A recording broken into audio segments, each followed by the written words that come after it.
Hello, friends. Thank you for hanging out. I know I'm taking your break time, so I appreciate you hanging out with me instead.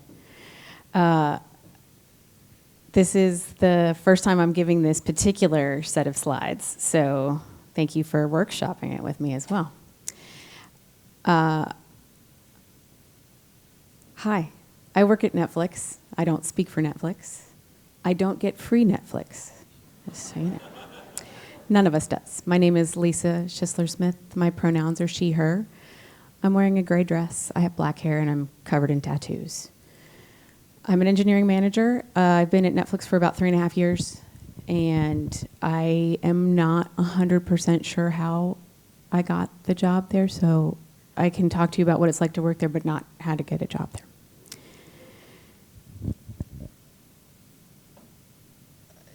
DEI used to be the thing that everybody was talking about. It was super cool. Everybody was starting up DEI offices and appointing DEI officers, really focusing on inclusion as part of their recruiting strategy, and all of a sudden that's all gone. So we're going to talk about what the current landscape looks like, some foundational principles that you need if you continue this work, some low-lift things you can do to keep it going, some things you can do if you have a little more energy. It's not great out there, friends. In fact, it's pretty scary. This is my, what I can promise you also from this presentation is that you'll get plenty of Netflix references. You'll get some memes and some AI-generated images. So this is I asked our in-house Dolly to give me a downward trending chart that looked really steep and scary. Because honestly, what's happening now is defunding, moving away. The political climate has de-emphasized. People are worried about putting their name behind DEI efforts. Just this year alone, an organization that was very near and dear to me, Women Who Code, I was the founding director of our local chapter, shut down. Also, Girls in Tech, also Chick Tech, also Portland Women in Tech. Many influential groups supporting specifically women in tech shuttered this year. Many individual groups, little splinter groups from Women Who Code, the directors who had the capacity to restart their own local networks did so, but we're fragmented now. We don't have a national charter. It sounds real bad and scary out there. And the news is not continued good. And I know we're all sort of, if you are a voting member of the United States populace at the moment, you have your eye either focused on or focused directly away from the political climate at the moment. And we're all sort of on edge as to what's going to happen over the next couple of weeks. So I can't really predict the future for you. I can say I am hopeful and I'm excited to vote for someone this year instead of voting against. So that's new for me. But if you're continuing this work, no matter what happens over the next couple of weeks and the next couple of years going forward, what I want everyone who's involved in inclusion work to remember is that you matter, and you're going to need to take some time for yourself too. So here's our first meme. You can't pour from an empty cup, says the image. Please take care of yourself first, or put your own mask on before helping others. Make sure that you have what you need. Take time out for you before you try to give to other people. It really is important because essentially, as this image shows us, don't forget to drink water and get some sun. You're basically a houseplant with more complicated emotions. Touch grass occasionally, it's okay. Go outside, step away from the computer and the TV and the phone screen and get some real light. It's okay. And also remember that being an ally is a journey. You will not be perfect. None of us is. You're going to make mistakes. It's okay. But every action you take, everything you learn, everything that you can incorporate, every small action you can take helps somebody else, even if that someone is you. So this image depicts a wheel with multiple hands holding different puzzle pieces. First, you must understand your privilege. You must also remain curious. Start with a single act. It's okay. It doesn't have to be big. Be okay with making mistakes and continue learning. And it's a circle because this is a continuous journey. You will be various places along this journey throughout your time. It's okay. We're all learning together, and that's good. This image comes from a really wonderful website that I can highly recommend called betterallies.com. And I'm going to go into the small things. But one of the first small things you can do is subscribe to the newsletter that comes from Karen Catlin, who is the founder of the Better Allies website. It's 5 ally actions. This will take you directly to the newsletter sign up. But if you just go to betterallies.com, you will also see material that you can leverage and share. The 5 ally actions comes out weekly, and it's just little tips, things that you can do every day as part of the workplace. Karen works in healthcare, and so there's some healthcare-centric tips in there as well. But in general, they're just really good pointers to remember. And she also emphasizes her journey as she's going along. All of us, no matter how long we've been working in DEI, we're experts because we live this experience, but we're none of us perfect either. So like admitting that you're going to make mistakes is also part of that journey. Start small. Help me pronounce your name. When you meet somebody for the first time, it might look obvious to you, but if you've never met them before, ask them to pronounce their name for you. And then remember that. But if you forget it, be okay with being corrected. That's fine too. At Netflix, we have our online directory of humans, and we added a feature a couple of years ago where you can record how your name is pronounced so that I can always go before a meeting. We also have a little handy plug-in that's get to know your meeting attendees, and I can go to each person's card and learn how to pronounce their name before I meet them for the first time. We have 10,000 employees globally, so I don't know everybody. But this gives you a little hint. There's also a phonetic pronunciation that I can include. I can include my pronouns. All these things are optional, but I do everything I can to model the behavior that I would like to give to other people as well. We also use a system of nudges, we call them, to reinforce small bits of learning over time. The research is very clear. If you have one unconscious bias training, check the box and say you're done, it's worse than if you hadn't done it at all. What you need to do is repeat that. And you don't need to do a 6-hour all-day marathon. People are not going to retain that. So we do small consumable nudges that come out. We partner with a company called Athena. But however you manage your learning material, make it consumable, repeat it over time, recontextualize it as things are happening in the world. Make sure that it's still relevant. Don't just create the material one time and walk away. Again, job done. Throw up the mission accomplished banner behind you and move on. Not the right way to do that. Instead, use what I call the Door Explorer method. Say it over and over again. I'm the map, I'm the map, I'm the map. I don't want to lean too hard, but I'm an engineering manager. Engineers and toddlers have many similar features. Repetition is good for all of us, though. It becomes ingrained. Once you hear a thing, you take it on board, you consider it. If you say it again, you begin to live it. You say it a third time, and you understand it. Be like our friend Dora. If you have done all the small things, which you haven't, but if you're feeling ambitious and you feel like you have the energy, you can go much bigger.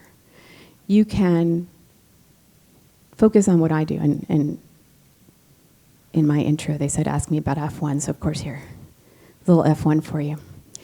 I focus really hard on building strong teams as a manager. And to me, a strong team is made up of a group of individuals who all bring something to the team that I wouldn't otherwise have. I don't hire for fit. I hire for additive, cultural. I want to make sure that I have that broad representation on my team. I don't also hire for specific language or framework experience. You can foobar, bizbaz in 100 languages on a whiteboard. That's a party trick. I hire for empathy and pragmatism. And I want you to be able to understand that a problem has multiple optionality solutions, right? We're always having to choose trade-offs in life. So I need you to be able to break that down. And part of the way you break that down is by talking to the other humans on your team. So I also give everybody on my team a tiny little rubber duck to remind them that they can at any point talk it through with the team. They don't have to come up with a solution on their own. Solutions come up with as a team are going to be stronger. They're going to have more input. They're going to have more consideration into them. They're going to have that varied perspective. And the empathy comes in when you recognize that no matter what we're building, no matter what it is we think we are, no matter where we are in this stack, someone or something has to consume that. And have we taken that perspective into account? Now, at Netflix, it's pretty obvious to see what we build. But I also worked on an internal tooling team. I managed internal tools where we built for other Netflix colleagues.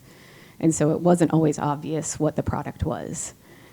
And what we had to do was make sure that we weren't making those individuals' lives more complicated by using this tool.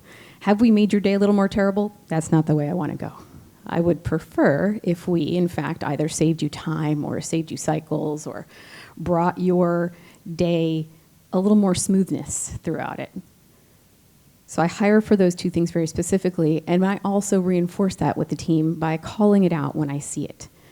I love how you worked out loud today. Thank you so much for spending time with the new person on the team to help them get acclimated. I have folks on my team who've been at Netflix for 12 years. I have people on my team who've been at Netflix for 2 months. And they all have something to contribute to the team. And I want them to remember and recognize that. But they have to work together to do that. So I also want to make sure that they have my support at all times in one-on-ones. My first and last question, I ask it twice. What do you need? What can I do for you this week? My job here is to help you be your best self. What does that look like? This week it might be resolving, getting a new monitor stand. Next week it might be a code problem. Another week it might be, how do I navigate this situation? All of those are valid. That's what I'm here for. So I build strong teams. And I look around the room and see who isn't there, whose voice is not represented, and then I advocate for them. Sponsorship matters. It's not enough to just suggest that we go a different route. It's not enough to just maybe say quietly that we need to do something different. I stand up and fight for it, and I also make sure that if that person isn't in the room, that they have an opportunity to be in the room at some point. I suggest them for promotion. I write up descriptions for how they might change their role. I advocate for their visibility in places where they are not. My team has on it women, men, non-binary humans. It has on it people who are parents who are not parents, people who are children who don't have parents anymore. We all bring something to that equation, and if they're not in the room, they don't have the opportunity to weigh in on that. So how do I make those connections? I'd like to say 98% of being an engineering manager is asking people if they've talked to other people, and that's pretty much true. And so I try to make those connections. Have you talked to Molly about testing this week? Have you talked to Robert about our brownout mode? That could move your work forward and give you an opportunity to work on something that you wouldn't even know existed. Again, there's 10,000 of us. And also we have a lot of like fiercely independent humans who champion their products and run very quickly in a direction and don't look left or right to see if there's anybody else who could benefit from that. So for a company who makes some of its money on helping you figure out what you'd like to look for or watch on TV, we don't do a great job of internal discovery. So helping people make those connections is really important. But you can do this very simply. We're all in shared spaces. We're here in one now. Introduce somebody to somebody else. Bring people together. Tell them that you're their friend. Honestly, when I started the local chapter of Women Who Code, I was terrified. I had no qualifications to do so. Basically, I'd shown up on their website, and they were like, oh, you should start a chapter. I'm like, all right, cool. I don't know how to do that, but all right. So I just put up some flyers, sent out some emails, and when everybody showed up, I was like, cool, we're all going to be friends, and we're going to hang out, because we need each other to get through these challenging times. If you don't have an ERG, Employee Resource Group, where you are, you can start one. I stand here before you being completely unqualified to do so, and yet I have 4 times. You basically just, you come together and you support each other. You can come together, these are many of the ERGs at Netflix. We come together around all sorts of things. It can be part of your identity. It can be a thing that you enjoy doing. It can be a thing that you need. I am slightly jealous of, but very respectful of our current and former military, because I think they get the coolest ERG name, and that is Vetflix. But I'm a member of many of these groups. You don't have to just be part of one.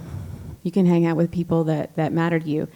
And the ERGs are an important voice. So recently, some of our ERGs came together to make a safe space for people who were concerned about violence around our world in places where they couldn't go and help, where they might have family members who are impacted, but they can't help them.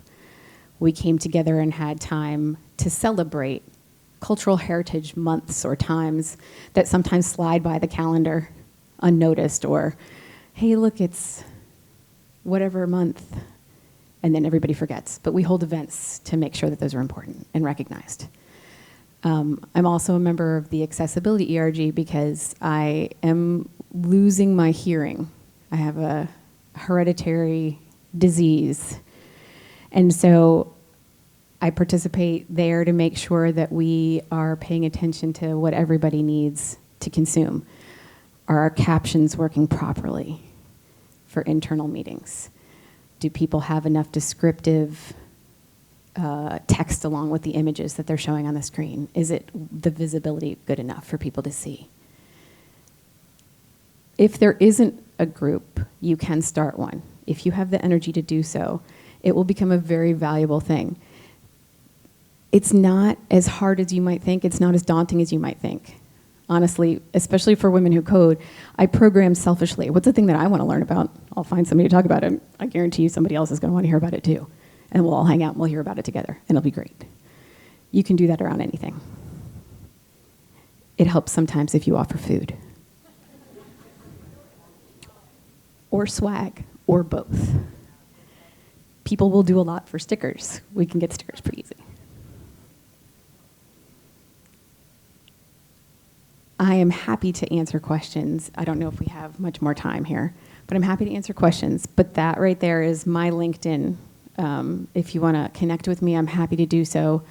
I'm happy at any time to shoot you my Calendly and we can have a conversation. I've been doing this for a long time. I can tell you that while it doesn't necessarily get easier because the world continues to change around us, if we do it together, it will become more common and you'll have allies everywhere you go. So I realize, especially in this room, that I'm mostly speaking to people who are already excited about doing this work. But if you're feeling away and if you're feeling a little tired, that's okay too. And I'm happy to cheerlead as well. I'm pretty good at that. Thank you so much for hanging out with me.